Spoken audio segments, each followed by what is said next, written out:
Um, dois, três, quatro. Fala pessoal, antes da gente começar a fazer uma próxima questão, vou aproveitar esse momento de revisão para falar de mais coisas que eu sei e que eu posso estar passando para vocês dentro desse assunto. Uma delas, e assim, repare que eu coloquei até como OBS, tá? É uma observação que assim, eu acho que vai muito mais ajudar a galera que é também específica de matemática, sei lá, prova discursiva da UERJ, prova discursiva da PUC, FGV, ou até mesmo a galera que vai fazer alguma prova de particulares de medicina, né, em busca aí de uma bolsa, porque, né, são praças aí que acabam cobrando fazendo esse tipo de exigência, né, como pré-requisito dentro da função de segundo grau, que se trata da quantidade de soluções reais, porque a gente fala assim, né, soluções entenda como raízes, tá? Vou colocar aqui, mesma coisa que raízes. Por que isso? Kaique, você não tinha falado que sempre na função do segundo grau são duas raízes? Pois é. A gente fala que, né, por conta de a função ser do segundo grau, expoente 2, ela vai ter sempre duas raízes. Isso é garantido. Sempre, qualquer função do segundo grau tem x elevado a 2, vão ter duas raízes. A não ser que tenha x elevado a 3. Aí, né, sempre o expoente máximo, que no caso aqui é 2, vai indicar a quantidade de raízes. A grande parada é que nem sempre essas raízes são reais, né? E aí eu queria mostrar isso para vocês através de alguns exemplos e depois generalizar, tá? Só pra gente também não demorar tanto, eu vou partir do particular pro geral, tá? Então se liga nesse exemplo aqui. X ao quadrado menos 5x mais 4. Uma função aí de segundo grau. Se a gente fosse calcular as suas raízes, me ajuda aqui, vou fazer um delta. O delta seria b ao quadrado, o que daria menos 5 ao quadrado, menos 4 vezes 1 vezes 4. Então a gente teria aqui 25 menos 16, né? Que é o 4 vezes 4. E aí 25 menos 16 dá 9, né? Então, na hora da gente calcular as raízes, seria x igual a menos b, o que daria 5 positivo, né? Porque ele já é menos, e a fórmula é menos b, então ficaria menos 5, mais ou menos a raiz de 9 sobre 2 vezes a, 2 vezes 1. Bom, então esse x ficaria igual a... Deixa eu chegar um pouquinho mais para cá. X ficaria 5 mais ou menos 3 sobre 2. E aí a gente aqui teria duas possibilidades, né? Deixa eu ver se eu consigo fazer em algum espaço que você enxergue. Estou puxando para cá, depois eu mexo na câmera. A gente pode ter, então, o x1 podendo ser 5 mais 3, 8, dividido 2 por 2, 4. Ou eu posso ter o x2 valendo 5 menos 3, 2 por 2, 1. Então, as duas raízes estão aqui, 1 e 4, e essas duas raízes de fato são reais. Então, o aspecto gráfico dessa função seria assim, né? Uma função. Por que a concavidade é para cima? Porque eu sei que é positivo, né? E aí a gente teria aqui, por exemplo, tocando em dois pontos, 1 e 4 aí na ordem. Bom, nesse segundo exemplo, a gente tem a função y igual a menos x quadrado mais 4x menos 4. Me perdoem aqui pela borrocada, mas acabei... A caneta passou, eu tive que dar uma rabiscadinha aqui, só para a gente ter esse exemplo. Mas fazendo esse exemplo aqui, para a gente achar as raízes desse problema, fiz o delta, b ao quadrado, que é 16, né? Menos 4, que é da fórmula, vezes a, que é menos 1, vezes o c, que é menos 4. É aqui, tá? Esse é o c. Bom, aqui eu não sei se você consegue perceber, esse delta daria 0, né? Consegue visualizar isso? Não? Ó, porque ficaria 16... Menos 4 vezes menos 1 daria mais 4. Mais 4 vezes menos 4 dá menos 16. E aí 16 menos 16, deixa eu colocar aqui embaixo, isso aqui daria 0. Bom, se o delta dá 0, então a gente teria o seguinte, na hora do cálculo do x, como é que ficaria isso? X igual menos b, então vai ficar menos 4, mais ou menos... Galera, raiz de 0, raiz de delta vai ser, né? Colocar aqui raiz, mas você sabe que vai dar 0. E aí é justamente nessa pegada que a gente vai visualizar uma diferença entre a de lá de cima. Sobre 2a, o que vai ser menos 2, né? 2 vezes menos 1 vai dar menos 2. x1 seria menos 4, aí ficaria assim, né? x1 menos 4, mais ou menos. Raiz de 0 é 0, então ficaria menos 4 mais 0 sobre menos 2. Aí não sei se você consegue reparar... Independente de ser mais ou menos, como é 0, adicionar 0 ou subtrair 0 não vai fazer diferença. Então aqui a gente teria 2, ou seja, tanto x1 quanto x2 são iguais a 2. E assim, não quer dizer que a função tenha só tenha uma raiz, tá? Quer dizer o quê? Quer dizer que essa função, na verdade, essas duas raízes são o que a gente chama de elas são indicadas pelo mesmo 2, digamos assim, tá? Ou se a gente usar um termo mais técnico, é como se ela tivesse uma multiplicidade par. Ou seja, é como se essa função passasse... Na verdade, ela está para baixo, né? Seria um aspecto assim, ó. Por que eu sei que ela está para baixo e não para cima? Minha caneta está falhando. Porque a gente tem aqui um A negativo, né? Então, essa função seria aqui assim, em que o x1, o ponto do x1, coincide com o x2, né? E ambos são iguais a 2. Seria isso, tá? Então, eu sei que é para baixo, a concavidade para baixo por conta do A. E a ideia de você ter duas raízes, né, iguais, são duas raízes que acabam sendo iguais, né? Não quer dizer que é apenas uma raiz. E aí a gente indica assim, tecnicamente sim, né? Que o x1 coincide com o ponto do x2 e a 2.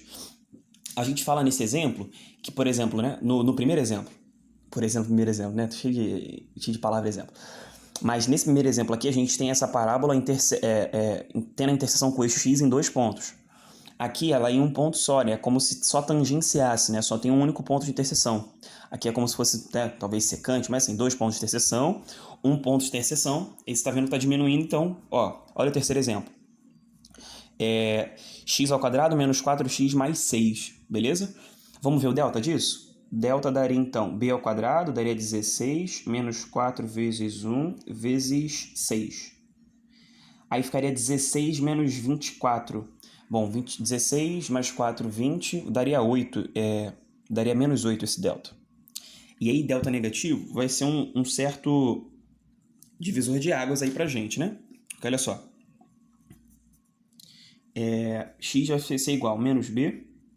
Então, vai ficar 4 positivo, né? Porque o b já é negativo. Mais ou menos a raiz de menos 8 sobre 2 vezes a, que é 2. Aí, galera, é um grande problema, né? Porque se a gente tem que calcular a raiz de um número negativo, raiz quadrada de um número negativo, isso não existe, né? Ou o que a gente diz é que isso aqui não pertence ao conjunto dos números reais. Então, você fala assim, Kaique, então como é que ficaria esse gráfico? Ele não existe? Não é que ele não exista. Ele só não é um valor real, né? Então, como o eixo x é um valor real, até porque a função ela é real, né? A gente comenta isso bem no início da aula, a gente vai ter um aspecto gráfico um pouco diferente. Vamos lá. Aqui, se a concavidade seria para cima ou para baixo? Seria para cima, né? Aí, qual é a diferença? É que essa parábola... Minha caneta está falhando mesmo, né? É que essa parábola ela não toca o eixo x, porque o eixo x é um valor real. Lembra que o domínio era real? X, valor real. Lá no início da aula. Qualquer coisa pode voltar lá. Então, a gente não vai ter interseção com o eixo x. Então, a gente reparou o seguinte, ó, olha as relações, que é o que eu quero chamar a atenção sua. Na primeira, o delta deu positivo, deu mais 9. E aí a gente teve 2 vezes o gráfico intercedendo o eixo x. Tocando o eixo x 2 vezes. Aqui na segunda, o delta deu 0, né? Isso aqui é só um rabisco, gente. Ó, mas eu quero destacar que o delta aqui deu 0. E aí o gráfico tocou uma única vez o eixo x, independente se a concavidade é para cima ou para baixo. A relação é direta com o delta. E aqui nessa última, o delta deu negativo e aí esse gráfico não vai tocar o eixo x. O que a gente pode concretizar de maneira geral? Que sempre vai ter uma relação direta com o delta. Eu queria te explanar isso. Vamos lá? Ó, o gráfico vai tocar o eixo x em 2 pontos, seja a concavidade para cima, seja a concavidade para baixo, sempre em que o delta for positivo, maior do que 0, tá? Sempre vai acabar tocando em 2 pontos. Bom, esse gráfico ele vai acabar tangenciando, ou seja, tocando em um único ponto, seja com cavidade para cima ou seja com cavidade para baixo, sempre em que o delta for nulo, tá? E esse gráfico não toca o eixo x, ou seja, ele só dá um cheiro aqui, ou com cavidade para cima ou para baixo, justamente quando o delta é negativo. Aí eu quero te mostrar alguns cenários, lembrando, né? A gente está falando de uma coisa que é só um OBS, não é tão importante, por favor, tá? Não acho que é crucial não, mas tô aqui, tô para te dar informação. Bom, lembrando, x1, x2, x1, x2. Nesse caso é como se o x1 fosse coincidente com x2, né? x1 coincidente com x2. E aqui não tem interseção com o eixo x. Aí a gente falaria de valor imaginário, mas é um papo bem mais lá para frente. Algumas coisas que acontecem, que é o sinal, né? Que é, por exemplo, quando essa parábola ela acaba, né, tocando o eixo x 2 vezes, ela varia os seus sinais, né? Por exemplo, nessa aqui, ela é negativa entre as raízes e ela acaba sendo positiva antes do x1 e depois do x2, né? Que está acima do xx mesmo. Quanto aos sinais, ó, ela acaba, né, se a concavidade for para baixo, ela acaba sendo positiva em cima e negativa antes do x1 e depois do x2. Galera, quando ela tangencia, ou seja, né, quando estamos falando agora do delta igual a zero, quando ela tangencia, a gente teria, por exemplo, esse gráfico sendo quase todo ele positivo, né? Ele é positivo antes, ele só não é positivo justamente na raiz. Na raiz, ele é zero. E o restante é tudo positivo. Ou ao contrário, na raiz, ele é zero e se a concavidade for para baixo, ele é quase todo negativo, tá? Agora, quando o delta é menor do que zero, é onde a gente pode garantir que uma função ou ela é toda positiva ou ela é toda negativa, que é o caso aqui, né? Se a concavidade for para cima e o delta é negativo, não tem jeito, é esse desenho aqui. A função ela só tem valores positivos, ela é toda positiva. Ou, se a concavidade for para baixo e o delta é menor do que zero, ela vai ser completamente negativa, tá? Então tem esse estudo dos sinais. Porque pode ser que uma questão faça uma pergunta, eu vou fazer uma assim, que é assim, determine o valor de um coeficiente qualquer, ou determine o valor de alguma coisa para que a função seja completamente positiva.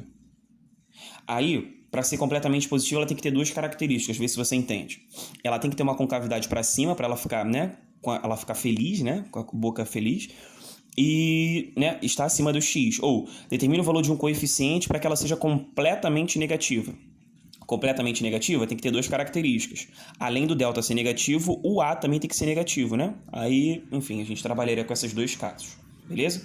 Como eu disse, informações bem detalhistas, assim. Isso não vai fazer muita diferença para você que vai fazer prova somente objetiva de Enem e UERJ, tá? Não é que não possa cair, mas assim, mesmo que caia, eu acho que não é isso que vai fazer o diferencial, beleza? Mas eu vou fazer esse comentário, então eu vou pedir para que vocês, por exemplo, a gente vai fazer junto uma questão lá de fixação, tá?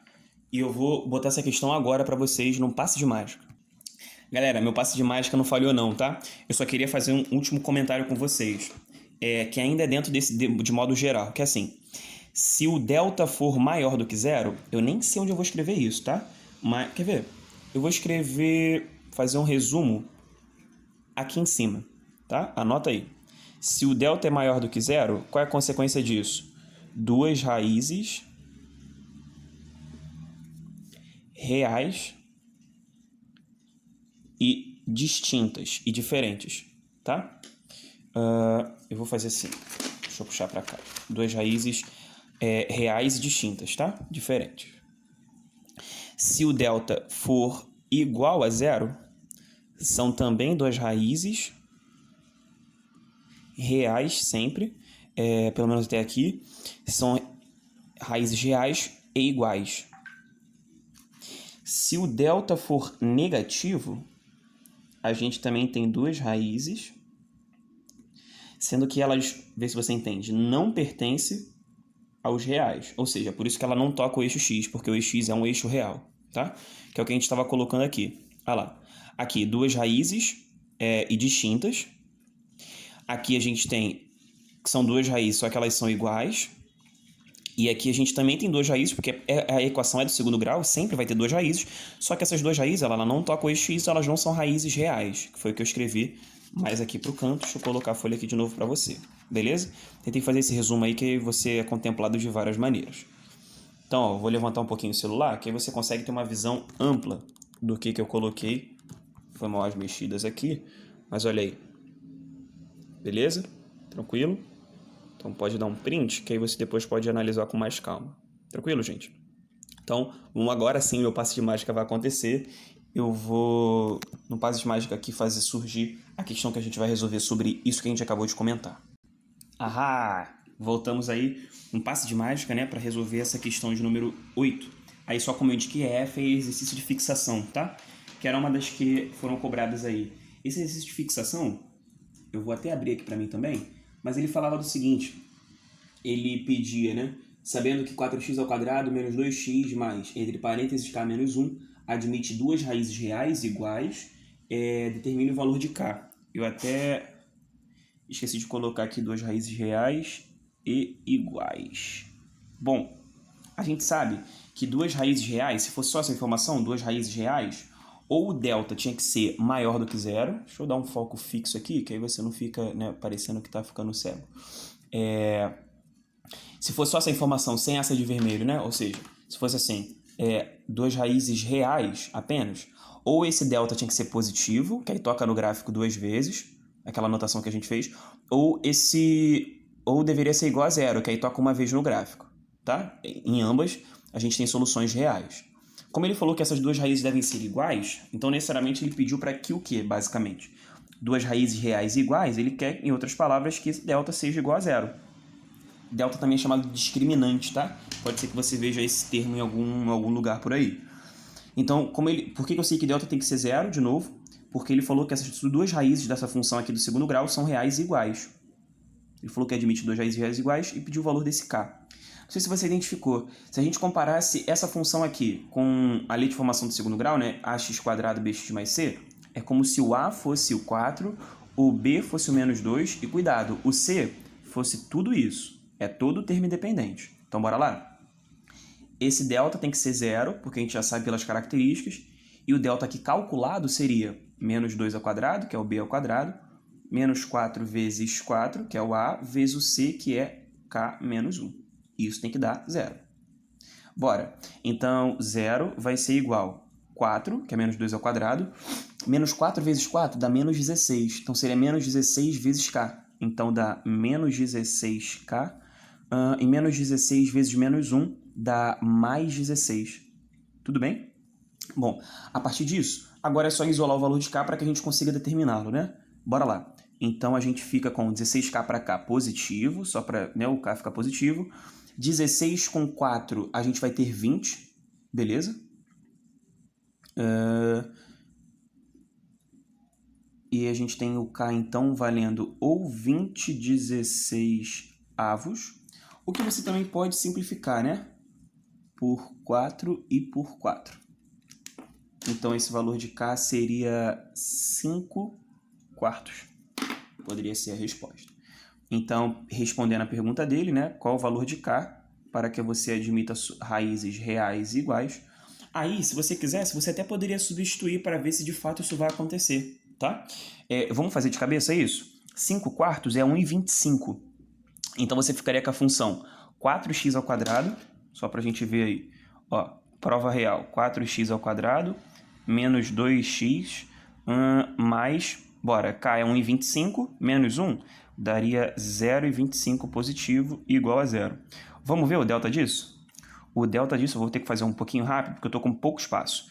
O delta disso seria b ao quadrado, 4, menos 4 vezes a, vezes c. Bom, delta seria 4, menos 4 vezes 4 dá 16. Aí, galera, multiplicar qualquer coisa por 0,25 é multiplicar por 1/4 dessa coisa, né? Quanto que é 1/4 de 16? 4 de novo, tá?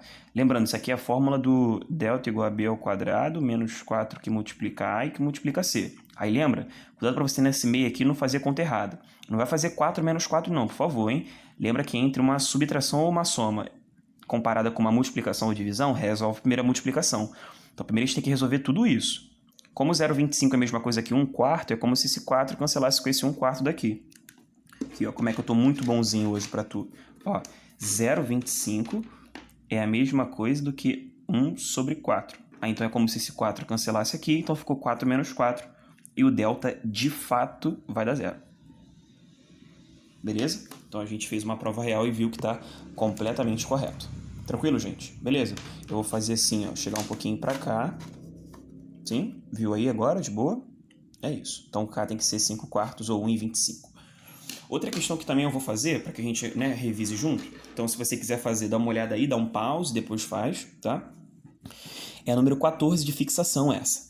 Na número 14, ele falou que... deixa eu ler aqui pra gente. Determina os valores da constante real A, tal que as raízes... Não, estou lendo a questão errada. Determina os valores da constante real A, tal que o trinômio ax² mais 4x mais 2, tá certo? Assuma valor positivo, qualquer que seja o valor da variável real x. Galera, esse papo de admitir valor real positivo, vamos lembrar aqui rapidinho? Ó, tá aqui do lado. A gente falou ainda há pouco sobre isso, né? Que é assim, eu anotei aqui. Quando o delta é positivo, você deve ter notado isso também, né? A gente tem duas raízes reais e distintas, diferentes. Se o delta for igual a zero, for nulo, é o papo que a gente estava levando na outra questão. Duas raízes reais e iguais. E se o delta é negativo, essas duas raízes não pertencem aos reais. E aí o desdobramento desse último caso está logo aqui embaixo. Ó. Sempre que você tiver delta menor do que zero, ou essa função ela é toda positiva ou ela é toda negativa. Isso vai depender agora do A, né? Porque ela vai ser toda positiva se a concavidade for para cima, ou ela vai ser toda negativa se a concavidade for para baixo. Então é meio que duas coisas acontecendo. Para ela ser toda positiva, se você quiser anotar, inclusive, isso, cara, hoje eu tô te dando maior moralzona, hein? Tô anotando tudo que você possa imaginar. Tô até perdido aqui qual caneta que eu vou usar. Bom, aqui é para um A maior do que zero, e aqui é como se fosse um A menor do que zero. Como se fosse não, de fato é, tá? Então, quando ele fala pra gente que ele quer, né? Lembrando da pergunta lá, ó. Admita valor positivo para qualquer x. Admitir valor positivo para qualquer x, gente. Bom, é você garantir valor positivo, olha lá, ela, né, ter delta menor do que zero e o A ser positivo. Então a gente vai trabalhar com essa maldade em mente, né? Pegar o delta e, né, colocar isso em equação, delta menor do que zero, e depois garantir que o A seja positivo. Vamos fazer isso devagar. Bom, garantir que esse delta seja menor do que zero, então vou anotar essa informação, a gente vou sublinhar isso, admita valor positivo para qualquer x. Isso, em outras palavras, é garantir que esse delta seja negativo, tá? Vamos fazer isso? Como é que a gente calcula delta mesmo? Tá aqui, a fórmula tá até aqui, ó, b² menos 4ac. Então a gente vai ter que 16, por que 16, Kaique? b² menos 4 vezes a vezes o c, que é 2. Isso tem que ser menor do que zero, né? O delta tem que ser menor do que zero. Então a gente tem que 16 tem que ser menos 8a é menor do que zero. Beleza, é isso, gente? Tranquilo? Eu não sei se você manda bem nessas inequações, a gente já comentou em outros momentos isso, mas a gente teria assim, ó, 16 menor do que 8a. E se a gente dividir aqui por 8, os dois lados, a gente encontra... Você pode ler isso de duas maneiras, né? Ou que 2 é menor do que A, ou que o A tem que ser maior do que 2. Beleza? Bom, a gente garantiu, né? Isso aqui é uma espécie de uma parte da resposta, vê se você entende. Para essa condição, né? Para qualquer valor admita qualquer valor positivo, a gente fez a leitura de que deveria ser delta menor do que zero. Conclusão. Chegamos então à conclusão de que o A tem que ser um valor maior do que 2, né? Isso que está escrito aqui é a mesma coisa que ler que o A é maior do que 2. É só você ler da direita para a esquerda. Bom, se o A tem que ser maior do que 2, isso satisfaz a condição para que admita qualquer valor positivo? Porque tu lembra, né? A gente falou disso ainda há pouco. Ó. Vou até puxar a folha para cá. Ó, a gente falou disso ainda há pouco. Para garantir que essa função seja toda positiva, onde eu estou apontando aqui, com esse dedo feio, aqui, ela tem que ter um delta negativo e o A ser positivo. Falar que o A é maior do que 2, bom, já garantimos o delta, porque foi a partir disso que começamos. E já A maior do que 2 é garantido que esse A vai ser sempre positivo? Para garantir a função toda para cima? Porque A maior do que 2 já é um A maior do que 0. A maior do que 2 só pode ser 2,5, 3, 4, 7, 10, 200, enfim. Todos os valores já são maior do que 2, já é positivo. Então, a gente nem precisa verificar aquela coisa, se o A vai ser maior do que 0. Já é maior do que 0 por essa conclusão que nós tiramos. A gente não precisa juntar com nenhuma outra informação. Então, determinando esse valor de A, a gente chega justamente na resposta que esse A tem que ser maior do que 2.